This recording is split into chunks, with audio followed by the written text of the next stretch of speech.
Abu Nawas mendapati Baginda Raja yang baru saja membaca kitab tentang kehebatan Raja Sulaiman mampu memerintahkan para jin memindahkan singgasana Ratu Bilqis di dekat istananya. Baginda Raja membaca Al-Quran Surat An-Naml ayat 39-40 yang artinya, Jin Ifrit berkata, "Akulah yang akan membawanya kepadamu sebelum engkau berdiri dari tempat dudukmu. Dan sungguh, aku kuat melakukannya dan dapat dipercaya." Seorang yang mempunyai ilmu dari kitab berkata, "Aku akan membawa singgasana itu kepadamu sebelum matamu berkedip." Maka ketika dia Sulaiman melihat singgasana itu terletak di hadapannya, dia pun berkata, "Ini termasuk karunia Rabbku untuk mengujiku.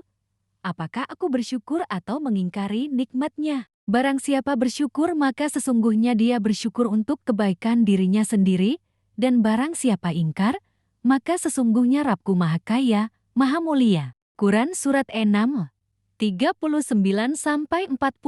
Raja mencermati ayat tersebut. Jin Ifrit saja bisa dikalahkan seorang ulama, berarti manusia lebih sakti daripada jin. Ulama di masa Raja Sulaiman lebih cepat memindahkan singgasana Ratu Bilqis dibanding Jin Ifrit. Ulama itu mampu membawa singgasana ke hadapan Nabi Sulaiman sebelum dia mengedipkan mata. Sedangkan Jin Ifrit hanya mampu membawanya ke hadapan Nabi Sulaiman sebelum dia bangkit dari tempat duduknya. Baginda Raja tiba-tiba merasa tertarik. Hatinya mulai tergelitik untuk melakukan hal yang sama. Mendadak beliau ingin istananya dipindahkan ke atas gunung agar bisa lebih leluasa menikmati pemandangan di sekitar. Bukankah hal itu tidak mustahil bisa dilakukan karena ada Abu Nawas yang amat cerdik di negerinya? Kalau di masa Raja Sulaiman ada ulama yang lebih hebat dari Jin Ifrit, di masa sekarang ada Abu Nawas, ujar Raja dalam hati. Raja pun segera memanggil Abu Nawas. Setelah Abu Nawas dihadapkan,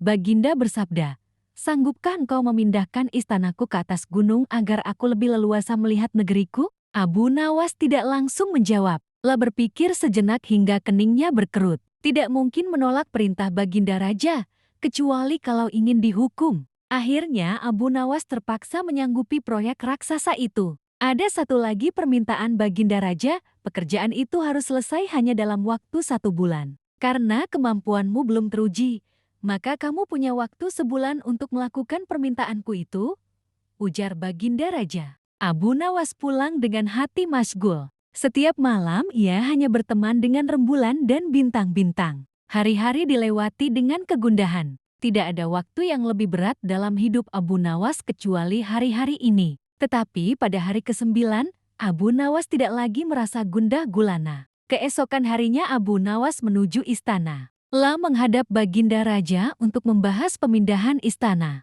Dengan senang hati Baginda akan mendengarkan apa yang diinginkan Abu Nawas. "Ampun tuanku, hamba datang ke sini hanya untuk mengajukan usul untuk memperlancar pekerjaan hamba nanti," kata Abu Nawas. "Apa usul itu?" tanya Baginda Raja. "Hamba akan memindahkan istana Baginda yang mulia tepat pada Hari Raya Idul Kurban yang kebetulan hanya kurang dari 20 hari lagi." "Kalau hanya itu usulmu, baiklah," kata Baginda Raja. "Satu lagi Baginda Raja," ucap Abu Nawas menambahkan. "Apa lagi?" tanya Baginda Raja. "Hamba mohon Baginda Raja menyembelih 10 sapi yang gemuk untuk dibagikan langsung kepada para fakir miskin," kata Abu Nawas. "Usulmu kuterima," pungkas Baginda Raja menyetujui. Abu Nawas bersedia tetapi tidak berkata apapun kepada Baginda Raja. Ia hanya berpikir bagaimana bisa memindahkan istana ke atas gunung. Setelah beberapa hari, ia menemukan siasat kemudian menghadap Raja. Intinya,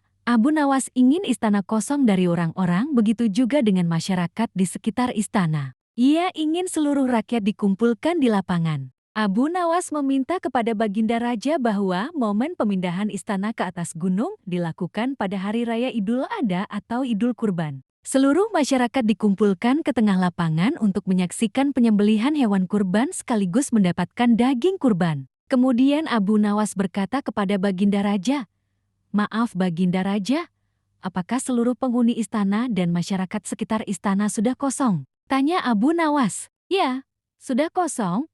Mereka berbondong-bondong ke tengah lapangan semua sesuai permintaanmu," kata Baginda. Kemudian Abu Nawas berjalan beberapa langkah mendekati istana. Ia berdiri sambil memandangi istana. Abu Nawas berdiri mematung seolah-olah ada yang ditunggu. Abu Nawas, segera pindahkan istanaku. Apalagi yang kau tunggu? Titah Raja. Hamba menunggu istana paduka yang mulia diangkat oleh seluruh rakyat yang hadir di lapangan untuk diletakkan di atas pundak hamba.